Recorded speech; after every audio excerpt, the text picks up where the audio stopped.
अध्याय 5 कर्मयोग कृष्ण भावना भावित कर्म।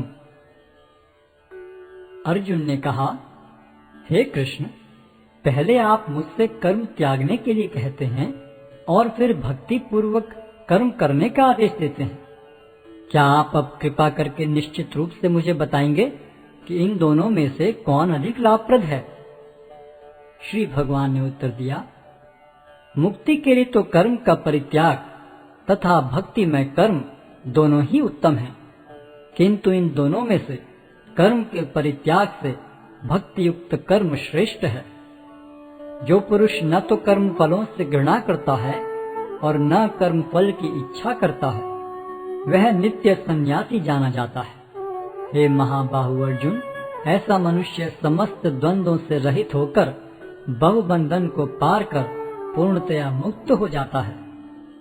अज्ञानी ही भक्ति को भौतिक जगत के विश्लेषणात्मक अध्ययन से भिन्न कहते हैं। जो वस्तुतः ज्ञानी हैं वे कहते हैं कि जो इनमें से किसी एक मार्ग का भली भांति अनुसरण करता है वह दोनों के फल प्राप्त कर लेता है।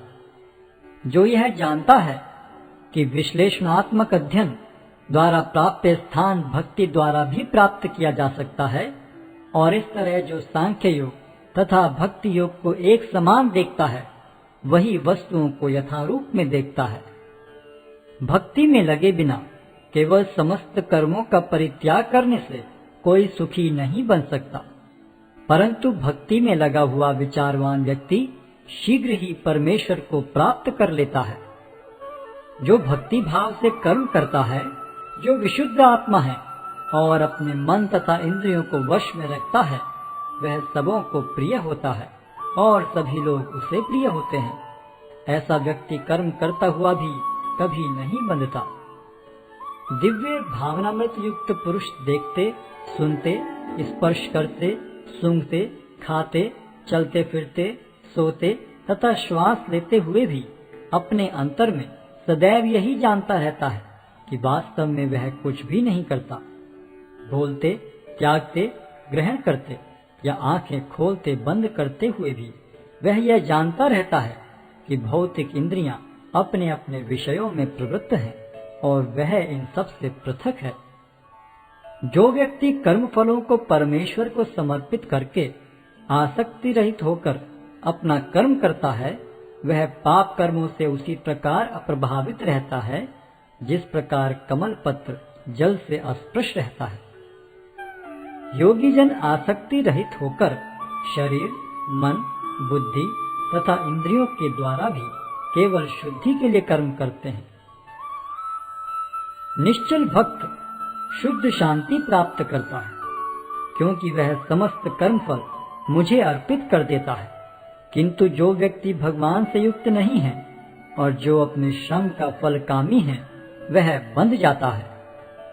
जब देहधारी जीवात्मा अपनी प्रकृति को वश में कर लेता है और मन से समस्त कर्मों का परित्याग कर देता है, तब वह 9 द्वारों वाले नगर में बिना कुछ किए कराए सुख पूर्वक रहता है।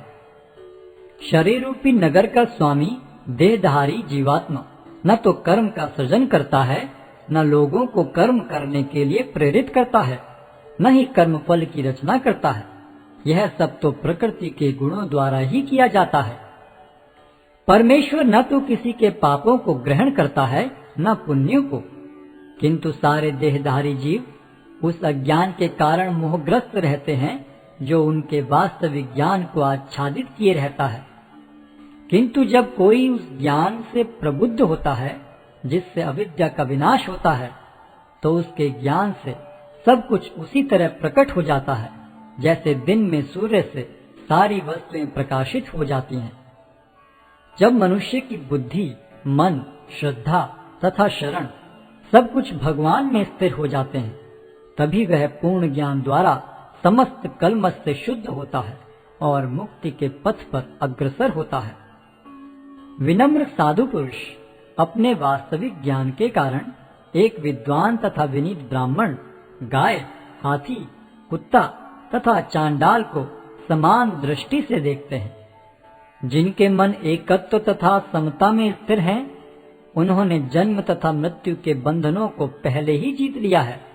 वे ब्रह्म के समान निर्दोष हैं और सदा ब्रह्म में ही स्थित रहते हैं। जो न तो प्रिय वस्तु को पाकर हर्षित होता है और न अप्रिय को पाकर विचलित होता है, जो स्थिर बुद्धि है, जो मोह रहित है और भगवत विद्या को जानने वाला है, वह पहले से ही ब्रह्म में स्थित रहता है। ऐसा मुक्त पुरुष भौतिक इंद्रिय सुख की ओर आकृष्ट नहीं होता, अपितु सदैव समाधि में रहकर अपने अंतर में आनंद का अनुभव करता है। इस प्रकार स्वरूप सिद्ध व्यक्ति पर ब्रह्म में एकाग्र चित्त होने के कारण असीम सुख भोगता है। बुद्धिमान मनुष्य दुख के कारणों में भाग नहीं लेता, जो कि भौतिक इंद्रियों के संसर्ग से उत्पन्न होते हैं। हे कुंती पुत्र, ऐसे भोगों का आदि तथा अंत होता है, अतः चतुर व्यक्ति उनमें आनंद नहीं लेता। यदि इस शरीर को त्यागने के पूर्व कोई मनुष्य इंद्रियों के वेगों को सहन करने तथा इच्छा एवं क्रोध के वेग को रोकने में समर्थ होता है, तो वह इस संसार में सुखी रह सकता है। जो अंतःकरण में सुख का अनुभव करता है, जो कर्मठ है और अंतःकरण में ही रमण करता है तथा जिसका लक्ष्य अंतर्मुखी होता है, वह सचमुच पूर्ण योगी है। वह पर ब्रह्म में मुक्ति पाता है और अंततोगत्वा ब्रह्म को प्राप्त होता है। जो लोग संशय से उत्पन्न होने वाले द्वेष से परे हैं, जिनके मन आत्म साक्षात्कार में रत हैं, जो समस्त जीवों के कल्याण कार्य करने में सदैव व्यस्त रहते हैं और जो समस्त पापों से रहित हैं, वे ब्रह्म निर्वाण को प्राप्त होते हैं। जो क्रोध तथा समस्त भौतिक इच्छाओं से रहित हैं, जो स्वरूप सिद्ध आत्म संयमी हैं और संसिद्धि के लिए निरंतर प्रयास करते हैं, उनकी मुक्ति निकट भविष्य में सुनिश्चित है। समस्त इंद्रिय विषयों को बाहर करके, दृष्टि को भौहों के मध्य में केंद्रित करके, प्राण तथा पान वायु को नथुनों के भीतर रोककर और इस तरह मन, इंद्रियों तथा बुद्धि को वश में करके जो मोक्ष को लक्ष्य बनाता है, वह योगी इच्छा, भय तथा क्रोध से रहित हो जाता है। जो निरंतर इस अवस्था में रहता है, वह अवश्य ही मुक्त है। मुझे समस्त यज्ञों तथा तपस्याओं का परम भोक्ता, समस्त लोकों तथा देवताओं का परमेश्वर एवं समस्त जीवों का उपकारी एवं हितैषी जानकर मेरे भावनामृत से पूर्ण पुरुष भौतिक दुखों से शांति लाभ करता है।